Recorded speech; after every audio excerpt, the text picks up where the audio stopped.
สบายดีทุกๆคนสำหรับวิดีโอนี้ก็จะมาสาธิตการแฟลชรอมจากรอมจีนเป็นรอม global ซึ่งในวิดีโอตัวอย่างนี้จะเอา OnePlus 6 มาเฮ็ดเป็นตัวอย่างให้เบิ่งตามอิดเฮาต้องมีไฟล์พวกนี้มาเสียก่อนถ้าผู้ใดยังบ่ทันมีสามารถดาวน์โหลดได้อยู่คำอธิบายของวิดีโอนี้ได้เลยเดี๋ยวเฮามาเริ่มกันเลยเนาะให้เราแตกไฟล์ตัวนี้ออกมา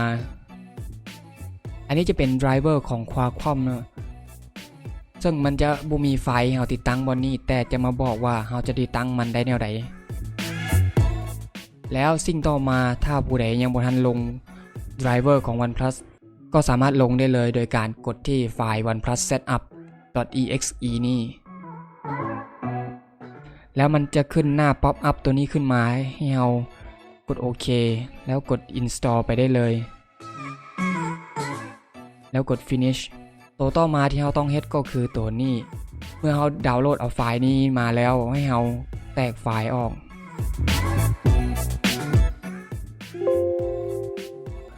เมื่อเราเข้ามาเบิ่งเราจะเห็นไฟล์พวกนี้อยู่5ไฟล์นำกัน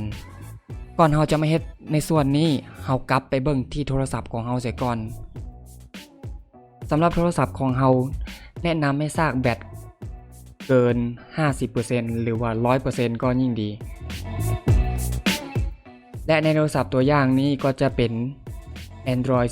11 ซึ่งเป็นเวอร์ชันของ Hydrogen OS ซึ่งเป็นรอมจีนเดี๋ยวเราจะมาแฟลชให้มันเป็น Oxygen OS ให้เราปิดโทรศัพท์ของเราหลังจากที่เราปิดโทรศัพท์ของเราเรียบร้อยแล้วให้เรากดปุ่มเอาเสียงขึ้นและปุ่มเปิดพร้อมกันกดค้างไว้ประมาณ 4-5 วิมันจะเข้าหน้า Fast Boot Mode ตัวนี้หลังจากนั้นแล้วให้กลับไปเบิ่งที่คอมของเราให้เราไปที่ Start แล้วพิมพ์คำว่า Device Manager หลังจากนั้นแล้วเรามาเบิ่งที่โทรศัพท์ของเราแล้วเสียบสาย USB ใส่มันจะติดตั้งไดรเวอร์ให้เราหลังจากที่เราต่อสายโทรศัพท์เรียบร้อยแล้วให้เรากดปุ่มปิดและปุ่มเอาเสียงขึ้นพร้อมกันอีกกดค้างไว้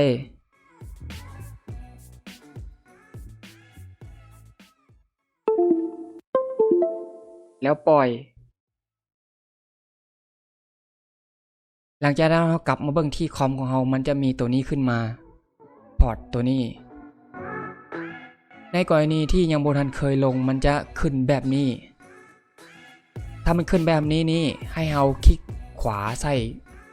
ตัวไดรเวอร์ของมันแล้วเลือกคำว่า Update Driver จากนั้นแล้วให้เราเลือกคำว่า Browse My Computer for Drivers แล้วเรามาหาว่าไดรเวอร์ของเราที่แตกไฟล์ออกไว้อยู่ไสซึ่งในตัวอย่างนี้ค่อยเอาไว้อยู่ในหน้าเดสก์ท็อป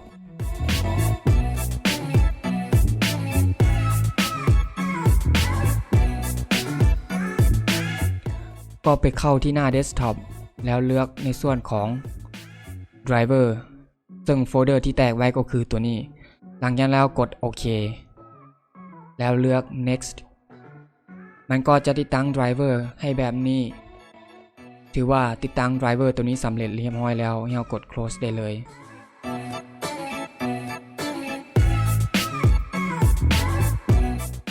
เมื่อเราได้ไดรเวอร์มันมาเรียบร้อยแล้วให้เราไป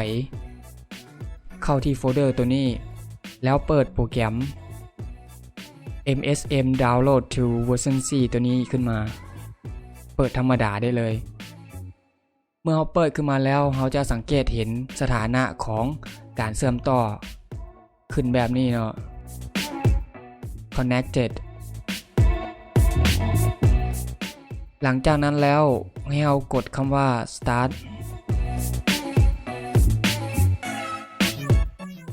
จากนั้นมันก็จะมีไฟกระพริบอยู่ถึงหน้าจอแบบนี้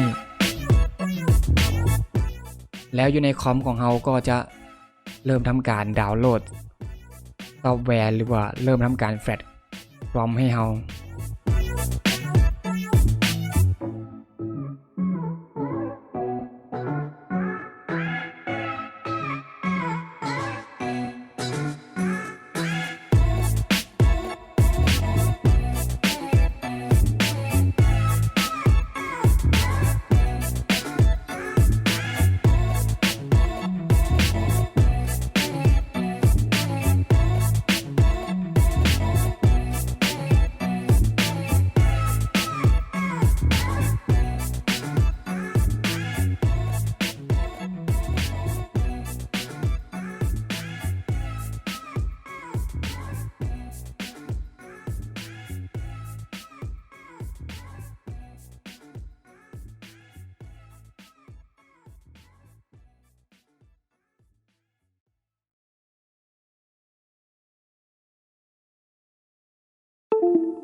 หลังจากที่มันติดตั้งหรือว่าดาวน์โหลดสำเร็จแล้วโทรศัพท์ของเราก็จะรีสตาร์ทเองเลย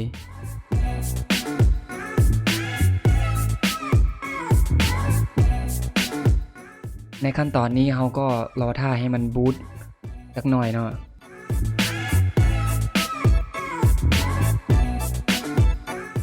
และส่วนโปรแกรมนี้เราสามารถปิดมันไปได้เลยเพราะว่าเราไม่ต้องการใช้มันอีกแล้ว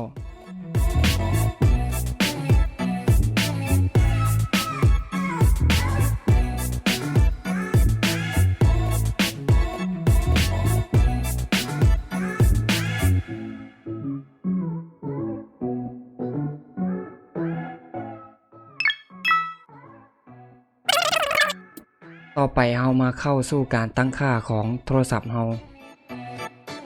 ขั้นตอนนี้เราก็เลือกภาษาที่เราต้องการ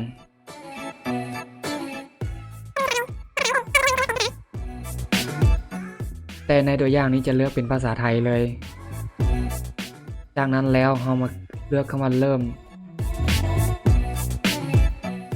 ส่วนข้อตกลงนี้เราก็กดยอมรับไป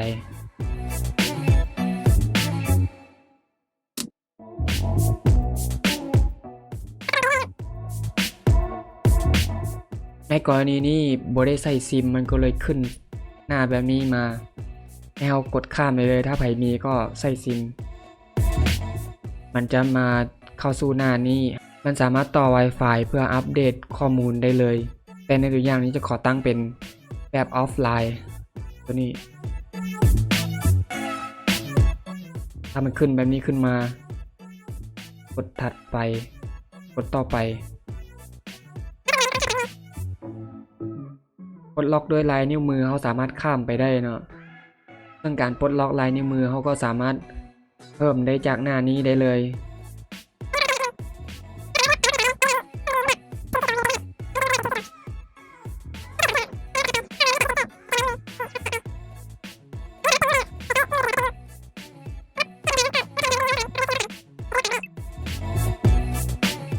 หรือว่าสำเร็จเรียบร้อยเนาะในการเปลี่ยนจากรอมจีนเป็นรอม global ของ OnePlus